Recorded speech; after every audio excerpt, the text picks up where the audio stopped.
Hello, traders. FX Pip Collector here. Today is Friday, and it is April 4th, and this is my analysis for the Aussie US dollar. If you haven't done so already, definitely do check out my free Discord channel, which is linked down here in the corner, and don't forget to take a look at my website, fxpipcollector.com. So, anyways, the Aussie dollar made a huge pump and dump over the last couple of days. Big time.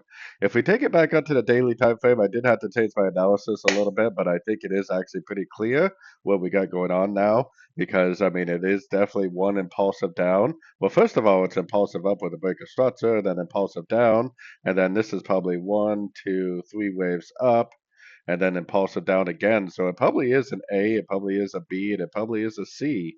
And honestly, this doesn't really look like an impulsive move whatsoever. So it's probably an A up here. We're probably in an A, B, C, or B. We're probably going to go down to at least a 78% and then probably end up going up for a wave C.